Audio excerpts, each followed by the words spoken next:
Olá pessoal, tudo bem com vocês? Sejam todos muito bem-vindos. Muito obrigado pela audiência de todos vocês. Vamos agora para mais uma mensagem. É o 31º round, mas antes vamos louvar. Arrependei-vos, arrependei-vos, como nos dias de Noé, arrependei-vos. A arca está aberta, dá para passar, ainda é tempo de se consertar. Queridos, toda a Bíblia, os profetas de Deus falam de diversas maneiras. A mensagem é de arrependimento. No Novo Testamento, em Mateus 3,11, o profeta João Batista começa com a mensagem de arrependimento, pregando o arrependimento. Em seguida, Mateus 4,17, Jesus vem também pregando a mensagem do arrependimento. No início de Atos, vem os apóstolos pregando a mensagem do arrependimento. No início do Apocalipse, vem o anjo pregando às 7 igrejas da Ásia a mensagem do arrependimento. E em todo o Novo Testamento o apelo: ouvido é para ouvir, o clamor para se arrepender. E mais apelo: se vocês ouvirem esse clamor, não endureça o vosso coração. Logo no início dos 3 ou 4 capítulos de Hebreus, fala 3 vezes: não endureça o vosso coração. É o apelo de Deus. E se você ouvir essa voz, essa mensagem, esse apelo, e abrir o coração, Jesus vai entrar na sua casa, vai te transformar, vai ser paz, alegria e vitória, e vai ser festa. Vamos orar?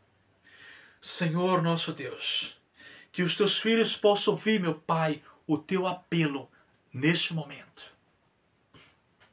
E que o Senhor possa entrar nessa vida, transformando tudo,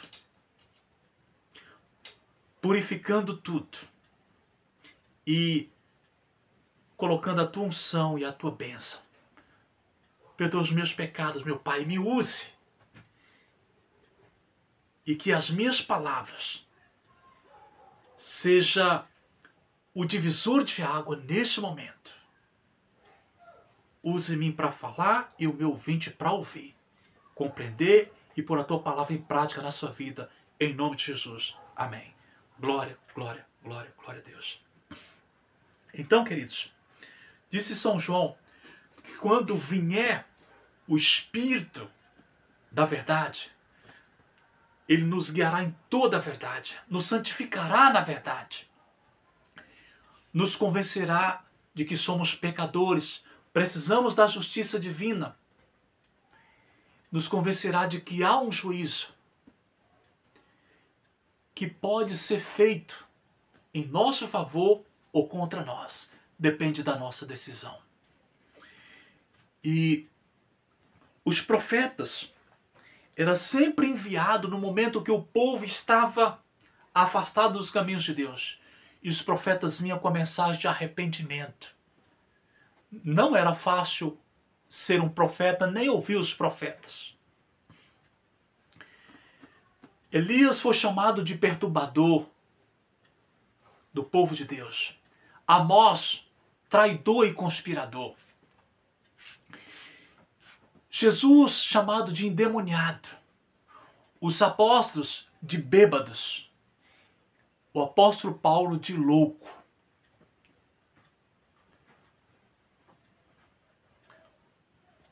Mas nem todos zombam. Muitos creem nos mensageiros de Deus. Mas você está aí para aceitar a mensagem, acolher a mensagem, e o inimigo está para opor, para te confundir, para que muitos incrédulos nem aceitem a mensagem e nem deixem você aceitar. Então, queridos, ao preparar essa mensagem, falando sobre o profeta Isaías, eu ligo na Novo Tempo e o Gilson Brito essa semana também está falando do profeta Isaías. E cada mensagem que tenho passado, Deus tem confirmado. Passei uma mensagem para minha mãe recentemente e a minha mãe falou: meu filho, as mesmas palavras que você enviou para mim, eu disse há pouco tempo atrás aqui no culto. Deus confirma tudo. O Espírito Santo está falando. Ouça a voz do Espírito Santo. Aqui, logo no capítulo 58 do profeta Isaías, Deus apela para ele. Clama com toda a tua força. Anuncia o meu povo a sua transgressão. Mostra para aonde eles têm caído, para que eles se arrependam. Então, queridos, vemos aqui, logo no início, no capítulo 1, o profeta Isaías rasgando o verbo e no sincericídio falando toda a verdade para o povo de Deus. No capítulo 1, versículo 3, ele fala: o boi e o jumento têm conhecimento de Deus. São sábios, mas meu povo não. Lembra de Balaão? Em Números capítulo 22. Antes dele ver o anjo, a jumenta já tinha visto o anjo por 2 vezes. Os olhos da jumenta estavam mais abertos do que os olhos do profeta. Porque naquele momento os caminhos dele eram maus. E o pecado nos cega. O profeta Jonas, o Senhor fala uma única vez para a baleia: lança Jonas na praia. O peixe obedece. Mas para Jonas, Deus tem que insistir, apelar 2 vezes. O livro de Salmos fala: não seja como o jumento ou a mula que precisa de cabresto e bride para ser dominado. Mas nós somos piores do que os animais. Quantas vezes Deus teve que apelar a Faraó por meio de Moisés e não deu resultado? E para Nabucodonosor, e Deus teve que fazer dele, transformar ele num animal. Queridos, sejam sensíveis à voz de Deus. Essa comparação que o profeta está fazendo aqui, não seja como, ou seja, o boi e o jumento é mais sábio do que meu povo. Tem mais entendimento, conhece a Deus e meu povo não me conhece. Em seguida, no versículo 4 do capítulo 1 de Isaías, aqui o profeta fala que aquele povo estava cheio de iniquidade e eles se tornaram pessoas malignas. É o que é dito em Ezequiel 2,6. O profeta chama aquele povo de escorpiões. É isso que o profeta João fala no início de Mateus, chama o povo de raça de víbora. E Jesus faz logo em seguida. Acho que em Mateus 23, 33, chamam os escribas e fariseus de raça de víboras. Porque quando nós nos afastamos de Deus, o antídoto contra o pecado se torna veneno em favor do pecado e contra os mensageiros de Deus. E todos os apelos que eu falei aqui do arrependimento está logo no início dos livros. Em Mateus, Atos, Hebreus e Apocalipse, querido. Logo no início. Como no início dessa mensagem, Deus está apelando ao seu coração para você se arrepender. E então, queridos, no versículo 5 e 6, Deus diz que a rebeldia daquele povo se transformou, a nação de Israel como o corpo de um leproso. Tudo infeccionado do pé à cabeça e sem nenhuma parte sã. Lá no final do livro do profeta Isaías, ele fala que o vosso pecado faz separação de vocês e Deus. como Adão e Eva no jardim foram expulsos do jardim da presença de Deus. E o pecado é comparado à lepra, que o profeta está comparando aqui. O leproso ele tinha de viver isolado da comunidade. Solto, mas numa prisão ao mesmo tempo. O pecado escraviza, quebra, Senhor, as correntes que nos prendem. E aqui, queridos, no versículo 11, fala que aquele povo, em vez de se arrepender, eles se sacrificavam. No final do livro de Isaías, diz que o povo jejuma e reclama: Senhor, por que tu não atenta para o nosso jejum, para as nossas orações? Porque eles não queriam obedecer a Deus, simples assim. E então, aqui diz que Deus está falando: eu estou farto dos vossos holocaustos. Eu não me agrado, não está me agradando. Aqui eu falei no verso 11. No verso 13 ele fala: eu não suporto as vossas solenidades, os vossos louvores, o som de vossos instrumentos. No verso 14 ele diz: eu estou sofrendo com isso, eu não suporto. No verso 16 ele diz: eu não ouço a solenidade de vocês, as orações, os jejum. Queridos, muitas vezes, em vez da gente arrepender dos nossos pecados e mudar de vida, abrir o coração aos apelos do Espírito Santo, o que a gente vai fazer? Lá na igreja, nós vamos fazer aquelas orações longas, mencionando o nome de membro por membro, para criar laços de afetividade e, assim, proximidade com os membros da igreja, em vez de fazer aliança com Deus. Vamos começar a orar pelos jovens, para dizer que nós estamos preocupados com os jovens da igreja.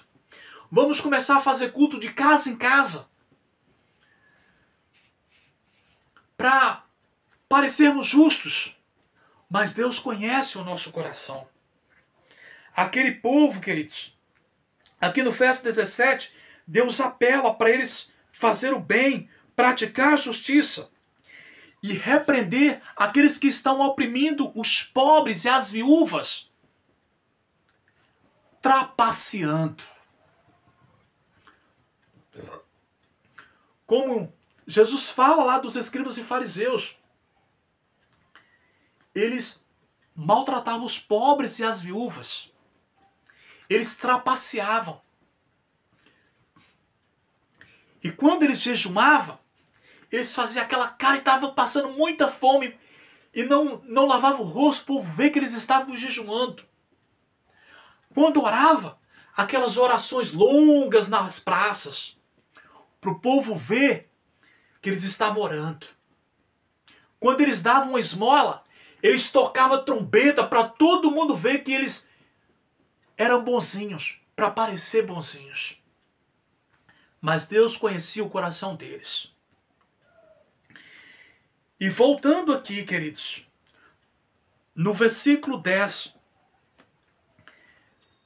o profeta chama aquele povo de Sodoma e Gomorra. O povo santo do Senhor sendo chamado daquelas cidades condenadas e destruídas pelo fogo. No versículo 21, o profeta chama aquela nação santa, povo peculiar, escolhidos por Deus, sacerdócio, o profeta chama de prostituta. Ele fala: a cidade fiel, a nação fiel, tem se comportado como uma prostituta. É uma prostituta.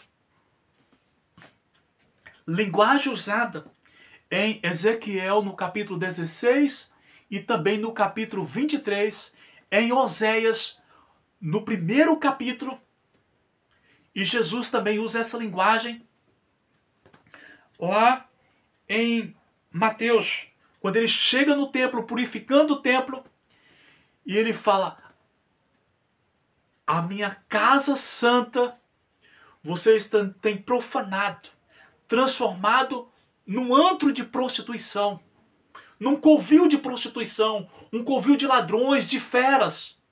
É isso que Jesus quer dizer quando chama aquela casa, aquele templo de covil. Aquele povo comprando e vendendo, profanando o templo do Senhor. Os líderes daquela época condenavam os milagres que Jesus fazia no sábado, mas fazia vista grossa para aquilo que o povo fazia do templo do Senhor, talvez até no sábado. Queridos, vamos adiante. Prostituta. A prostituta ali descrita no capítulo 17 de Apocalipse, o julgamento daquela prostituta ali mostra uma prostituta coberta como Jezabel, talvez de pintura, cheia de ouro, pérolas, joias, com cálice de bebida.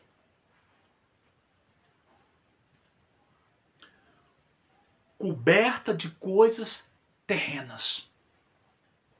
Mas a mulher pura, a igreja pura de Deus, do capítulo 12 do Apocalipse, aquela mulher está coberta do sol, da lua e das estrelas. Acho que capítulo 12, de 1 a 2, verso de 1 a 2. Ali representa que a mulher está coberta da glória divina. No final do livro, no capítulo 31 de Provérbios, diz que vã é a graça. A formosura não tem proveito nenhum, é ilusão. Mas a mulher cheia do Espírito Santo, cheia do temor do Senhor, essa é louvada. Essa é sábia, que edifica sua casa. Deus não vê como vê o homem. Deus não vê mulher como você está vendo.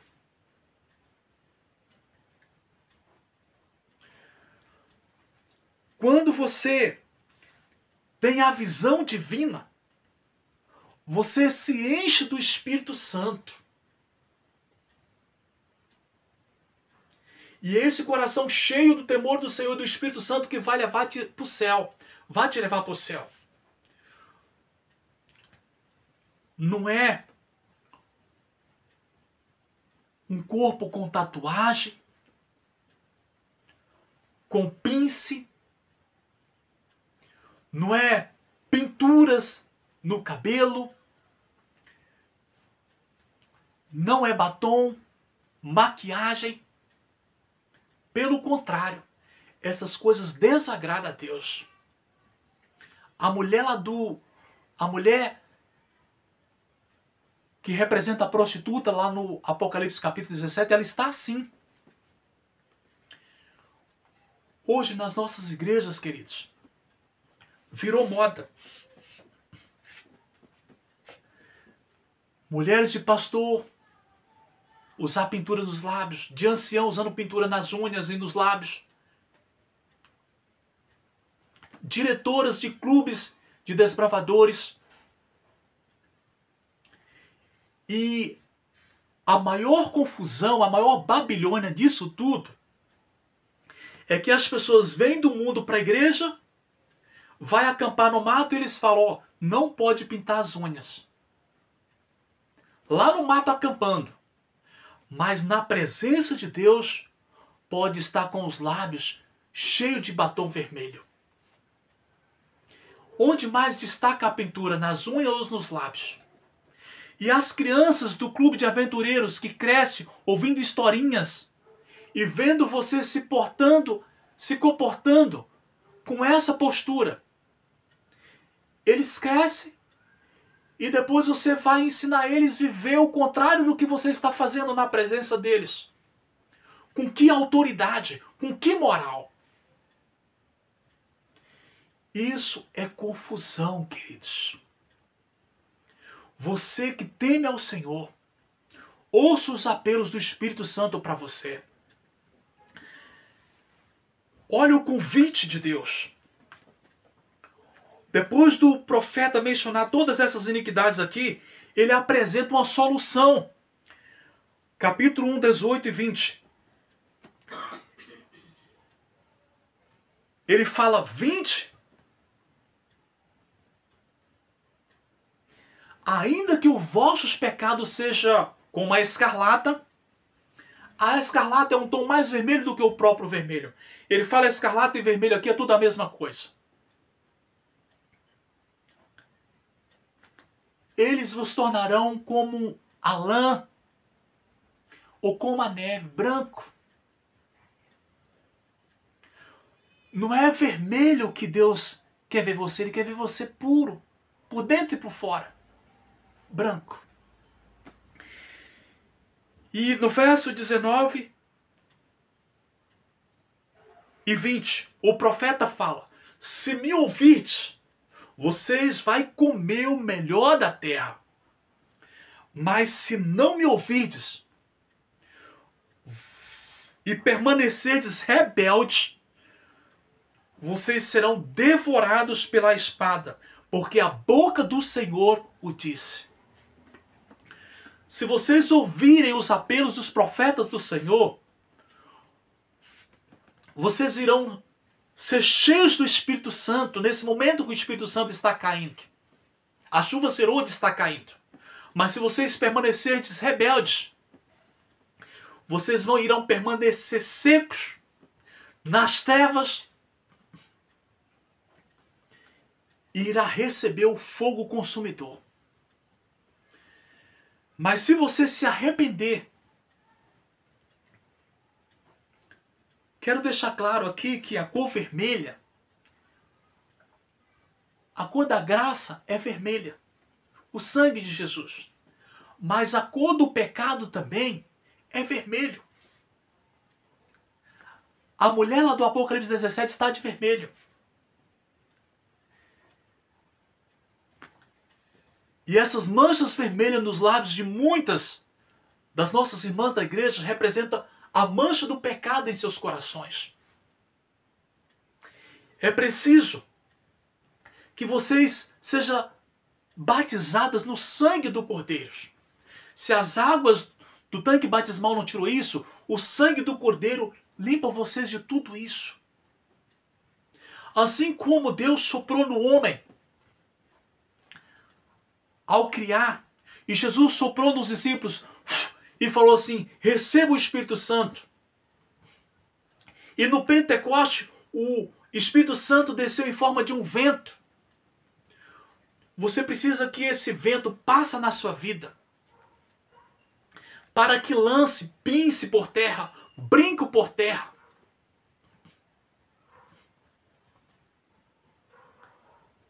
Colares por terra. Pulseiras por terra. Esse vento precisa passar na vida de vocês para que tudo que não é de Deus caia por terra. No Pentecoste também o Espírito Santo desceu como línguas de fogo. Você precisa receber o fogo purificador na sua vida, que te purifica da escória do pecado, antes que caia o fogo destruidor que vai destruir você que permanecer ligado ao pecado, rebelde aos apelos de Deus.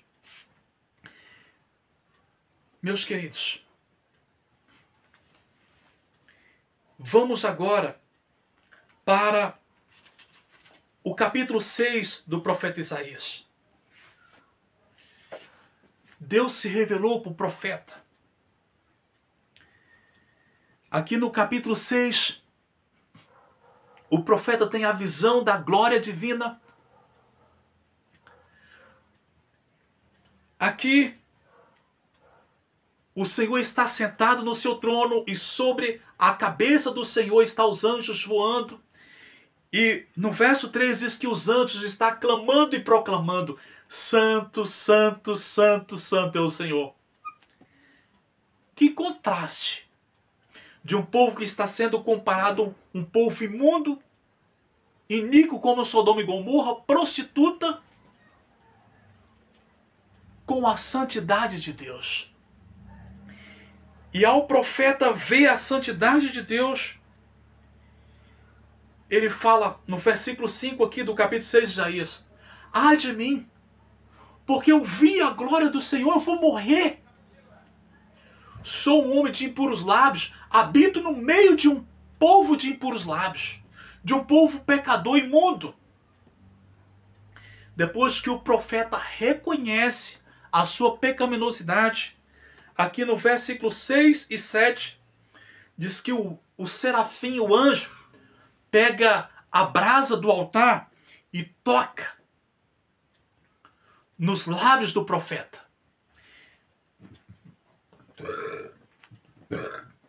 Desculpa. E purifica o profeta de toda a sua iniquidade.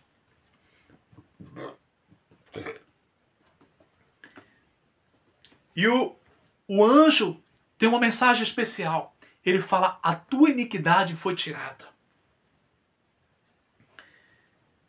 Glória, glória, glória a Deus. O Senhor pode fazer isso na minha e na sua vida. Não importa quão vermelha esteja a nossa vida, manchada pelo pecado. E aqui, no versículo 8, agora o anjo fala assim: a quem vou enviar? E o profeta diz: estou pronto, envia-me a mim. Queridos, antes de um profeta mostrar para a humanidade o seu pecado para que ela se converta, como está lá no capítulo 58 de Isaías, primeiro ele precisa ser transformado.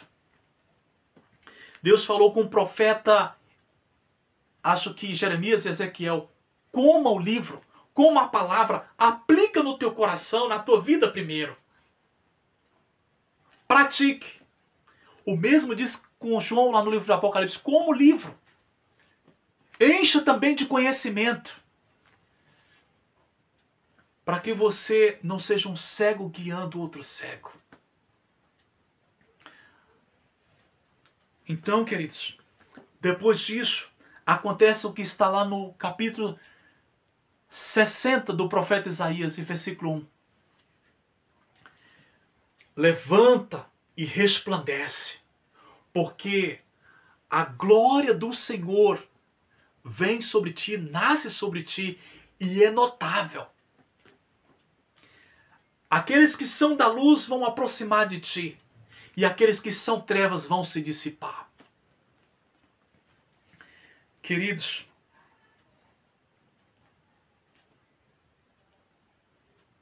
essa é a mensagem de Deus para você.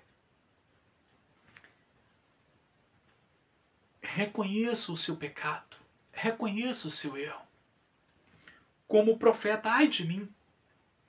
Diferente da igreja de Laodiceia, a sétima igreja do Apocalipse, que hoje representa a igreja adventista, que diz lá: estou rica, abastada, sou perfeita, de nada tenho falta. De todas as 500 igrejas que guardam o sábado hoje, a igreja adventista é a que mais destaca, é a mais rica.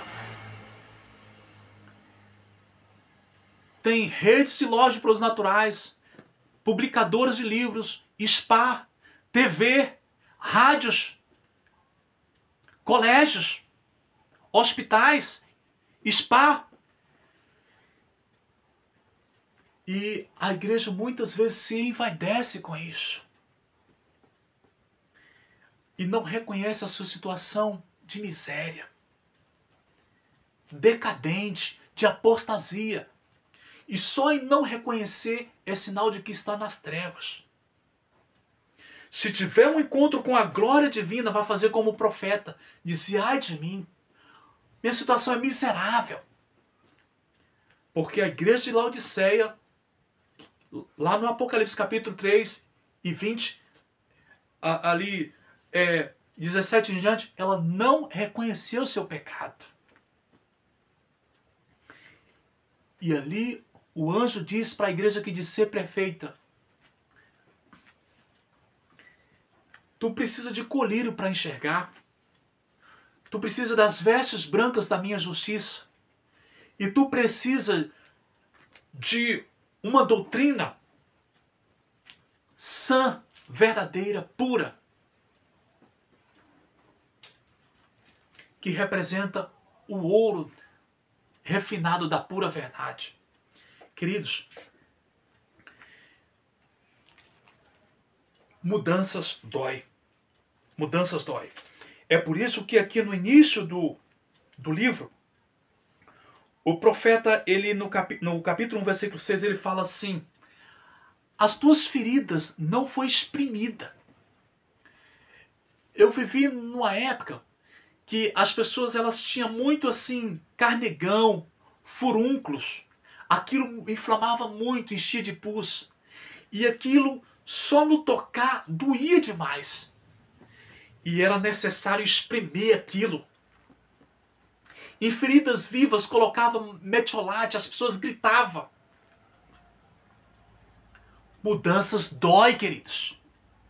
E a verdade também dói. A verdade fez com que João fosse martirizado, Jesus, Pedro fosse, Estevão fosse apedrejado e Paulo decapitado. A verdade dói. E nem todos reagem bem à verdade. Diz o Talmud judaico que o rei Manassés, no tempo do profeta Isaías, perseguiu Isaías. Isaías se escondeu no meio do carvalho e ficou impossível de tirar ele dali. E Manassés mandou serrar a árvore com Isaías e tudo. Mas a graça de Deus, a mensagem do profeta Isaías, alcançou o coração do rei Manassés. Que mais para frente ele foi tratado como um animal. Furaram o nariz dele, colocaram uma corda entre o nariz dele, uma argola, não sei, trataram ele como um animal. E ele se humilhou. Que o seu coração seja sensível e aberto aos apelos do Espírito Santo e que isso não aconteça com você. Queridos, é necessário exprimir a ferida. Eu já sofri muitos acidentes e no acidente de moto minha mão rachou. E eu cheguei no hospital e a enfermeira falou, lava. E a mão rachada. Tá aqui, ó, rachada, ó. Rachada. E eu fui lavar com aquela delicadeza e a enfermeira, ó, lave assim, enfiou a mão e passou o dedo em cima daquilo com força, com pressão para limpar a ferida, para não infeccionar. Dói. Tem injeções que dói demais para você melhorar. Sabe o que Jesus disse a esse respeito? Dói fazer algumas renúncias. Jesus chama as renúncias de olho, de mão e de pé. É melhor entrar no céu sem olho e ser salvo do que ir para o inferno com os olhos. É melhor ir para o céu aleijado, sem braço e sem perna, do que ir para o inferno com pés e mãos. Vivemos no tempo de muitas pessoas amputadas por causa de acidentes. E em algumas situações de gangrenas, infecções e câncer, às vezes é necessário amputar a perna, às vezes é necessário a mulher amputar um seio, para que o resto do corpo seja salvo. E você falando no sentido físico, imagina no sentido espiritual. É necessário que nós cortamos na parte que mais dói, para que nós sejamos transformados e aceitos no reino de Deus. Se é no vestuário, que assim seja. Se é na alimentação, no estilo de vida natural, vegano que Deus te pedir, assim seja. Se é abrindo mão das riquezas e das glórias terrenas, que assim seja. Se é abrindo mão de tudo aquilo que vem do mundo para a igreja, que os que andam na presença de Deus não devem partilhar, que assim seja. Então, queridos, a mensagem de Deus para a sua igreja hoje é que você não seja como a prostituta do Apocalipse 17, mas você seja como a mulher pura, revestida da glória divina, descrita no capítulo 12 de Apocalipse. E aqui, no livro de Efésios no capítulo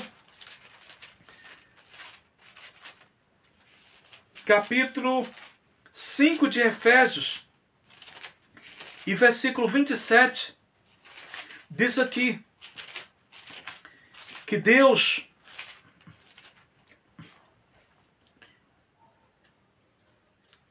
quer santificar a sua igreja. A mulher, depois de comparar a mulher como a igreja e o marido como Cristo, ele fala que o objetivo do marido é como Cristo, que deseja santificar a sua igreja, lavar de tudo que não presta, de toda a iniquidade, por meio da palavra, por meio do batismo nas águas, por meio do batismo no sangue de Jesus,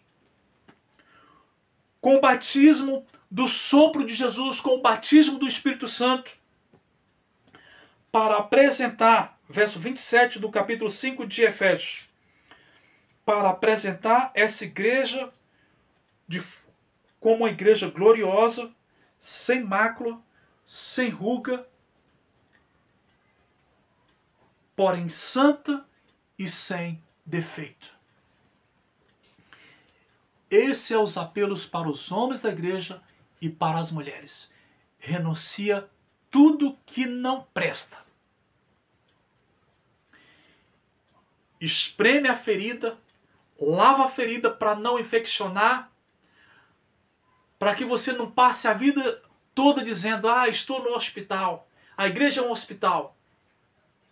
Mas você é um paciente que nunca tem alta, você nunca será curado. Tem que ver isso. Então, se for necessário, arranque os olhos. Não estou falando no sentido literal. Arranque os braços, arranque pernas, para que você, com todas essas coisas, não vai para o inferno. Mas sem essas coisas, você consiga entrar no reino de Deus. E tudo que você perdeu aqui, você receberá milhares de vezes mais na eternidade. E por fim, a coroa da vida. Que o Senhor te abençoe e te guarde. E que essa mensagem possa tocar no seu coração, trazendo reavivamento e transformação na sua vida. Vamos orar? Muito obrigado, Senhor, porque o Senhor não desiste de nós, porque a porta da graça está aberta, porque a arca ainda está aberta, dá para passar e ainda dá para se consertar. Mas a porta da graça está fechando. O mundo está cheio de calamidades, Senhor. Nos ajude a passar por essas calamidades, firmes e inabaláveis, de cabeça erguidas e na Tua presença, olhando para o alto, aguardando a bendita e gloriosa manifestação do Senhor.